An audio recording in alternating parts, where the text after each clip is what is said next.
Congress party के 5 विधायक हैं, उनसे लगातार जो है वो जवाब मांगे गए, मीटिंग हो गई है, अब फैसला होना। किस तरीके से देखते हैं जो गुटबाजी की चर्चा कांग्रेस में लगातार होती है, क्या कहेंगे इन तमाम चीजों को?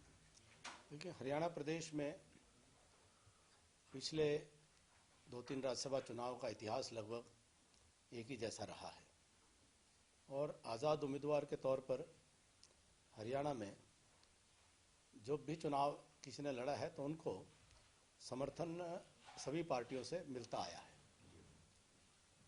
और इस बार भी आज़ाद उम्मीदवार के तौर पर सतीश नांदल जी ने चुनाव लड़ा। तो भारतीय जनता पार्टी के जो पहले हमारे घोषित उम्मीदवार के अतिरिक्त वोट थे, उनका समर्थन भी उनको मिला और उसके साथ साथ इंडिपेंडेंट्स का समर्थन भी मिला। और वहीं कांग्रेस पार्टी के भी वोट सीधे सीधे क्रॉस वोट भी हुए और खारिज भी हुए। और अतीत में देखते हैं तो कांग्रेस पार्टी के अंदर पिछले 3 बार के इस प्रकार के चुनाव में लोगों ने पार्टी की लाइन से हट करके इंडिपेंडेंट उम्मीदवारों को समर्थन दिया है। अब एक बात तो स्पष्ट है कि लोगों का कांग्रेस के नेतृत्व के प्रति विश्वास नहीं रहा और श्रद्धा नहीं रही और कांग्रेस के अंदर कहीं न कहीं दुविधाएं हैं, संघर्ष हैं। और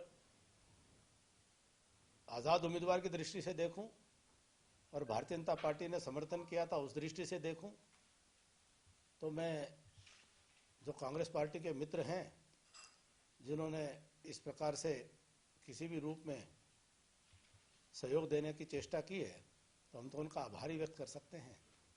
ये तो कांग्रेस पार्टी को देखना है अंदरूनी तौर पर कि किस प्रकार से कांग्रेस में कौन कौन लोगों ने, क्योंकि आम जो चर्चा यही चल रही है कि जो नाम सामने आ रहे हैं वास्तव में वो नाम नहीं है, ये तो कोई और ही खेला, कोई और ही लोगों ने किया है।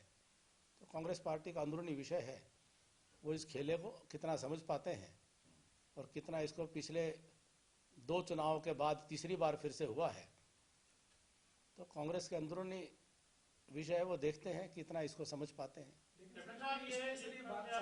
समिति की बातें हुई हैं, वो जो क्रॉस वोटिंग करने वालों को नोटिस दिए गए हैं, शासन समिति बैठी थी, हाईकमान को दे दिया, क्या लगता है आपको कुछ हो पाए?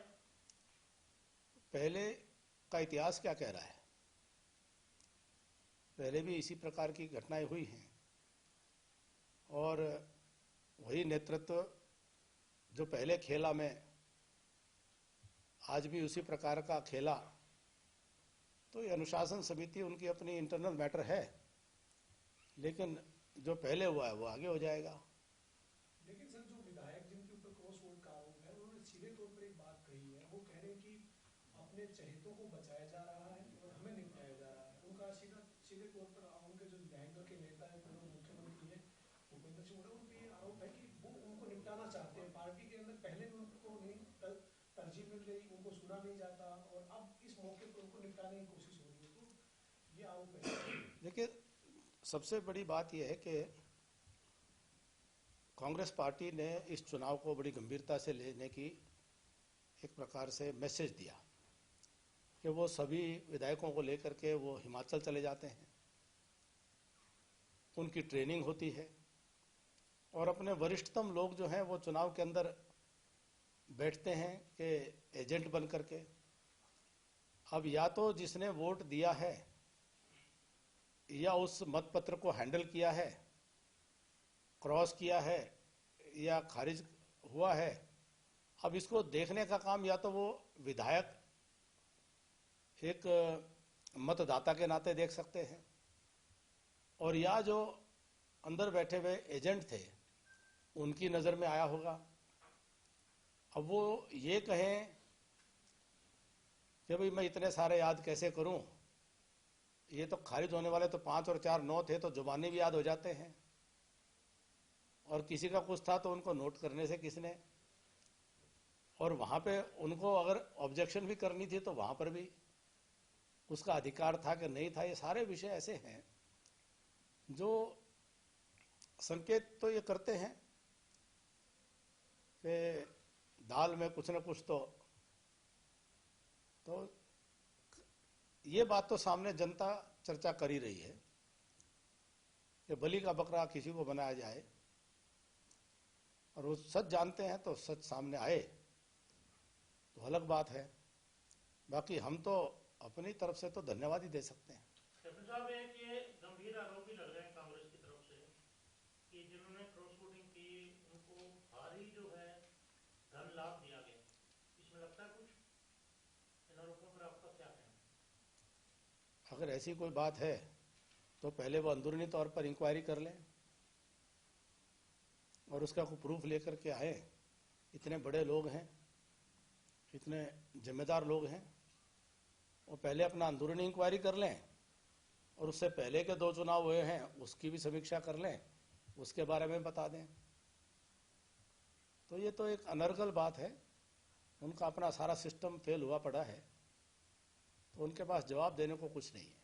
कैप्टन साहब, प्रधानमंत्री नरेंद्र मोदी पिछले जो राज्यों के चुनाव हुए उसकी जीत के बाद एक टारगेट सेट किया गया था कि बंगाल भी हम जीतेंगे।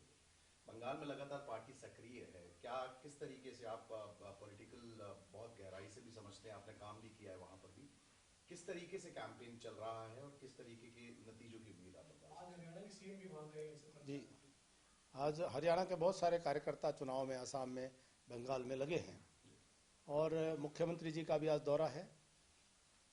और जिस प्रकार के फीडबैक मिल रहे हैं उससे मुझे आज मैं बड़े आत्मविश्वास के साथ कह सकता हूं कि बंगाल के अंदर निश्चित तौर पर भारतीय जनता पार्टी की सरकार बनने वाली है। एक बहुत बड़ा बदलाव बंगाल के अंदर आने वाला है।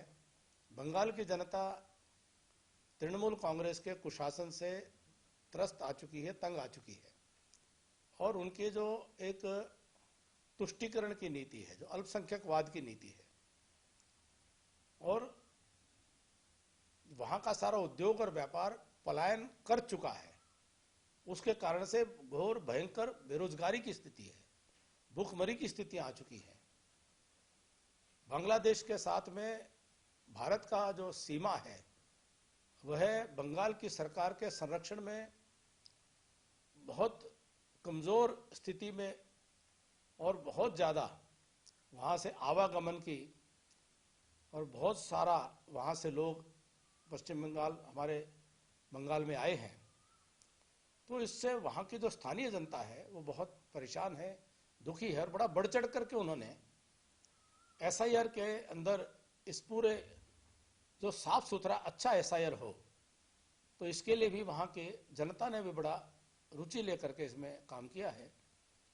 तो कुल मिलाकर के हमें पूरा विश्वास है, अब उम्मीद से नहीं, मैं विश्वास से कह रहा हूं कि बंगाल में इस बार भारतीय जनता पार्टी की सरकार बनने वाली है। पंजाब के लगातार मुख्यमंत्री लगातार दौरे कर रहे हैं, कुछ महीने बाद पंजाब में भी चुनाव है, तो पंजाब की राह क्या इस बार कैसी लग रही है? मुश्किल राह है इस बार या मजबूत हुई है पार्टी वहाँ पे? पंजाब में सर आपने एक भूमिका सेंटर नागरिक को चुनाव में निभाई है, तो पंजाब का मिजाज कैसे देखते हैं आप इस चुनाव को इस बार? जी, पंजाब में मुझे पार्टी की तरफ से सह प्रभारी भी और प्रभारी के नाते भी चुनाव में सेवा देने का मौका मिला है, और पंजाब और हरियाणा, चंडीगढ़ हमारी संयुक्त राजधानी, दोनों भाई राज्य कहलाते हैं। इससे बेहतर और अनुकूल वातावरण भारतीय जनता पार्टी के लिए आज तक के इतिहास में कभी नहीं रहा होगा। और पंजाब की जनता जहां अन्य दलों से निराश हो चुकी थी और आम आदमी पार्टी का एक प्रयोग किया था, वो प्रयोग को फेल होता हुआ देख करके बहुत निराश हुई है। और पंजाब की जनता ने अब एक प्रकार से ऐसा लगता है कि वो निजात पाना चाहते हैं कुशासन से, और वो राष्ट्र की मुख्य धारा में शामिल होकर के पंजाब को आर्थिक तौर पर फिर से मजबूत होते हुए देखना चाहते हैं। तो पठानकोट से लेकर के और बठिंडा तक, डबवाली तक, ये पूरे पंजाब से एक आवाज आ रही है कि अगली बार पंजाब में भारतीय जनता पार्टी की सरकार बनेगी। बहुत मजबूत लोग भारतीय जनता पार्टी में शामिल हो रहे हैं। हमारे मुख्यमंत्री श्रीमान नायब सिंह सैनी जी भी निरंतर पंजाब के अंदर अपनी पूरी ताकत लगाए हुए हैं, और भाजपा कार्यकर्ता बहुत उत्साहित हैं और उस वातावरण का परिणाम ये निकल के आ रहा है कि पंजाब में जो अतिवादी तत्व हैं वह भारतीय जनता पार्टी के कार्यकर्ताओं को निशाना बनाने की कोशिशें कर रहे हैं। ये अपने आप में ही उनकी पंजाब की स्थिति को दर्शाता है, उनकी हताशा को दर्शाता है, उनकी निराशा को दर्शाता है और भारतीय जनता पार्टी का बढ़ते हुए ग्राफ का ये प्रमाण है, परिचायक है। कैप्टन साहब, पंजाब की ही बात करें तो जब से ये मान सरकार बनी है तब से 19 बार ग्रेनेड्स के हमले पंजाब में देखने को मिले। पिछले दिनों पंजाब बीजेपी के ऑफिस पर भी ग्रेनेड का हमला मिला। कल 9:20 पे भी एक लेटर आया चंडीगढ़ के तमाम स्कूलों को लेकर के, जिसमें मुख्यमंत्री नायब सैनी का भी नाम था कि आप भी यहीं रहते हो और आप इनके ऊपर भी हमला होगा। तो इस तरह की जो घटनाएं हो रही हैं ग्रेनेड हमले की, इसे आप कैसे देखते हैं? देखिए, मैंने जैसे कहा कि पंजाब की जनता, कहते हैं कि जनता की आवाज़ भगवान की आवाज़ होती है। आवाज़ खनक नगाड़ा खुदा, और वो आवाज़ है कि अब पंजाब की जनता भारतीय जनता पार्टी की सरकार बनाना चाहती है।